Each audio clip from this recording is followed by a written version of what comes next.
الله الرحمن الرحیم حامدا و مصلیا اما بعد. معزز ناظرین، السلام علیکم ورحمۃ اللہ وبرکاتہ.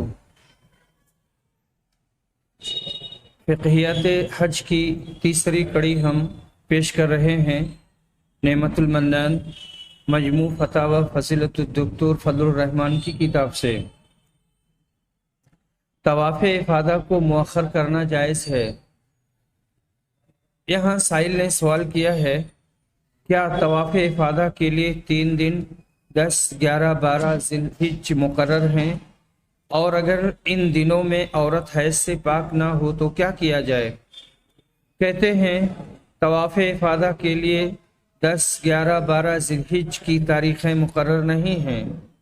اگر کوئی عذر نہ ہو تو مسنون ہے کہ یوم النحر یعنی 10ویں ذی الحجہ کو طواف افاضہ کر لے، ورنہ جس وقت عورت کا عذر زائل ہو طواف افاضہ کر سکتی ہے. اس واسطے ایسی عورت جو 12 ذی الحجہ تک حیض سے پاک نہیں ہوتی، وہ جب بھی حیض سے پاک ہوگی غسل و طہارت کے بعد طواف افاضہ کرے گی.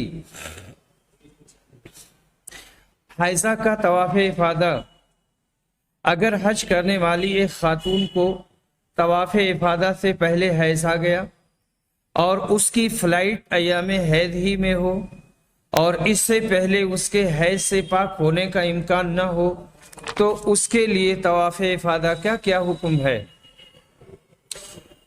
اس کا کافی لمبا جواب دیا ہے. کہتے ہیں کہ طواف افاضہ ارکان حج میں سے ایک اہم رکن ہے، اور اس کے ترک کرنے سے حج نہیں ہوتا. اللہ رب العالمین کا فرمان ہے وَلْيَطَّوَّفُوا بِالْبَيْتِ الْعَتِيقِ، اور چاہیے کہ بیت عتیق یعنی خانہ کعبہ کا طواف کریں. لہذا اگر کسی عورت کو طواف افاضہ سے پہلے حیض آ جائے تو وہ اپنے ولی کے ساتھ مکہ یا اس کے قرب و جوار میں رہ کر انتظار کرے، اور حیض سے پاک ہونے کے بعد طواف افاضہ کر کے ہی گھر واپس آئے گی. رسول صلی اللہ علیہ وسلم نے حضرت صفیہ کے بارے میں جب انہیں واپسی کے دن حیض آ گیا تو فرمایا احابستنا ہی، کیا یہ ہمیں روک لے گی؟ یعنی کیا انہوں نے طواف افاضہ نہیں کیا ہے جس کی وجہ سے ہم لوگوں کو رکنا پڑے گا؟ اس پر حضرت عائشہ نے کہا نہیں، انہیں طواف افاضہ سے فارغ ہونے کے بعد حیض آیا ہے. پھر آپ نے کوچ کرنے کا حکم دیا. اس سے معلوم ہوا کہ اگر حضرت صفیہ کو طواف افاضہ سے پہلے حیض آ گیا ہوتا تو آپ ان کے حیض سے پاک ہونے تک وہاں رکتے، اور حیض سے پاک ہونے کے بعد جب وہ طواف افاضہ کر لیتی تب آپ مدینہ کے لیے روانہ ہوتے. اور یہ حکم ان تمام عورتوں کے لیے ہوگا جنہیں طواف افاضہ سے قبل حیض آ جائے. اب اگر حیض کے ایام میں ہی واپسی اور فلائٹ بھی ہو، اور فلائٹ سے پہلے حیض سے پاک ہونے کا امکان نہ ہو، تو عورت کے ولی کو چاہیے کہ اپنی فلائٹ مؤخر کرانے کی کوشش کرے، اور اگر اس میں ناکام ہو جاتا ہے تو ایسی صورت میں علامہ ابن قیم اور علامہ ابن تیمیہ کے بقول عورت غسل کرے اور زیر ناف روئی وغیرہ رکھ کر لنگوٹی باندھ لے اور طواف افاضہ کر لے. انشاءاللہ اس کا حج ہو جائے گا، کیونکہ اللہ تعالیٰ نے فرمایا ہے فَاتَّقُوا اللَّهَ مَا اسْتَطَعْتُمْ، اللہ سے اپنی استطاعت بھر ڈرو، اور اس سے زیادہ اس کے پاس استطاعت نہیں ہے. البتہ ایسی عورتوں کو جنہیں ایام حج میں حیض آنے اور اس قسم کی پریشانی میں پڑنے کا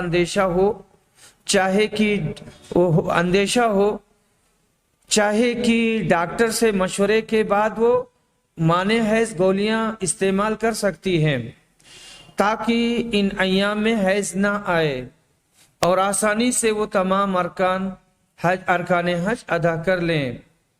اور اگر کسی نے گولی نہیں کھائی اور اسے یوم النحر کو حیض آنے کا خدشہ ہے تو اسے چاہیے کہ یوم النحر کو سب سے پہلے طواف افاضہ ہی کرے، تاکہ اگر اس کے بعد حیض آئے تو اسے کوئی دقت اور پریشانی نہ ہو۔ بہرکیف حج کی تکمیل کے لیے طواف افاضہ ضروری ہے۔ اگر کسی نے طواف افاضہ نہیں کیا اور گھر کے لیے روانہ ہو گئی تو اس کا حج نہیں ہوگا، الا ایک ہی پاک ہونے کے بعد وہ مکہ واپس آ کر طواف افاضہ کر لے۔ اس واسطے جو عورتیں مکہ یا اس کے آس پاس کی کسی بستی میں رہتی ہیں اور جنہیں واپس آ کر طواف کرنے میں کوئی پریشانی نہ ہو تو وہ اپنے گھر جا سکتی ہیں، مگر حیض سے پاک ہونے کے بعد اپنے شوہروں سے تعلقات کرنے سے قبل دوبارہ خانہ کعبہ آ کر طواف کر لیں۔ معلوم رہے کہ طواف افاضہ سے قبل بیوی کے لیے شوہر سے اور شوہر کے لیے بیوی سے جنسی تعلقات قائم کرنا جائز نہیں ہے۔ طواف افاضہ میں رمل کرنا ضروری ہے یا نہیں؟ تو کہتے ہیں رمل صرف طواف قدوم کے پہلے 3 چکروں میں ہے، وہ بھی صرف مردوں کے لیے مسنون ہے، اور طواف افاضہ اسی طرح طواف وداع وغیرہ میں رمل نہیں ہے۔ طواف افاضہ کے بعد سعی، اگر حج کرنے والا متمتع ہے تو اس کے لیے طواف افاضہ کے بعد سعی کرنا ضروری ہے، کیونکہ پہلے جو سعی اس نے کیا تھا وہ عمرہ کا تھا، اس واسطے حج کے لیے طواف کے بعد سعی بھی کرنا ضروری ہے۔ اور اگر قارن یا مفرد ہے تو اگر اس نے طواف قدوم کے ساتھ سعی بھی کر لیا تھا تو طواف افاضہ کے بعد سعی کرنے کی ضرورت نہیں، اور اگر اس وقت اس نے سعی نہیں کیا تھا تو طواف افاضہ کے بعد سعی کرنا ضروری ہے۔ غلاف کعبہ اور مقام ابراہیم کو تبرک کی نیت سے چھونا، بوسہ دینا اور پکڑ کر رونا کیسا ہے؟ کہتے ہیں رسول صلی اللہ علیہ وسلم سے صرف حجر اسود اور رکن یمانی کو چھونا ثابت ہے، ان کے علاوہ غلاف کعبہ، مقام ابراہیم، کعبہ کی دیواروں، مسجد حرام کے دروازوں اور کھمبوں وغیرہ کو تبرک کی نیت سے چھونا اور چومنا اور پکڑ کر رونا اور دعا کرنا بدعت ہے۔ حضرت ابن عباس نے حضرت معاویہ کو دونوں رکن شمالی کو بوسہ لیتے دیکھا تو منع کیا اور کہا لَقَدْ كَانَ لَكُمْ فِي رَسُولِ اللَّهِ أُسْوَةٌ حَسَنَةٌ، اور ان کو بتایا کہ میں نے رسول صلی اللہ علیہ وسلم کو صرف حجر اسود اور رکن یمانی کا استلام کرتے ہوئے دیکھا ہے۔ تحیۃ الطواف، طواف کے بعد 2 رکعت مقام ابراہیم کے پاس تحیۃ الطواف کا کیا حکم ہے؟ کہتے ہیں طواف کے بعد 2 رکعت مقام ابراہیم کے پیچھے تحیۃ الطواف پڑھنا مسنون ہے۔ المغنی لابن قدامہ میں ہے وَجُمْلَةُ ذَلِكَ أَنَّهُ يُسَنُّ لِلطَّائِفِ أَن يُصَلِّيَ بَعْدَ فَرَاغِهِ رَكْعَتَيْنِ وَيُسْتَحَبُّ أَن يَرْكَعَهُمَا خَلْفَ الْمَقَامِ لِقَوْلِهِ تَعَالَى وَاتَّخِذُوا مِن مَّقَامِ إِبْرَاهِيمَ مُصَلًّى۔ اس کا خلاصہ یہ ہے کہ طواف کرنے والے کے لیے مسنون ہے کہ طواف سے فراغت کے بعد 2 رکعت نماز پڑھے، اور مستحب ہے کہ ان دونوں رکعتوں کو مقام ابراہیم کے پیچھے پڑھے، کیونکہ اللہ تعالیٰ کا فرمان ہے وَاتَّخِذُوا مِن مَّقَامِ إِبْرَاهِيمَ مُصَلًّى، اور مقام ابراہیم کو جائے نماز بنا لو۔ اسی طرح فقہ السنہ میں ہے یسن للطائف صلاة رکعتین بعد کل طواف عند مقام ابراہیم او فی مکان من المسجد، طواف کرنے والے کے لیے ہر طواف کے بعد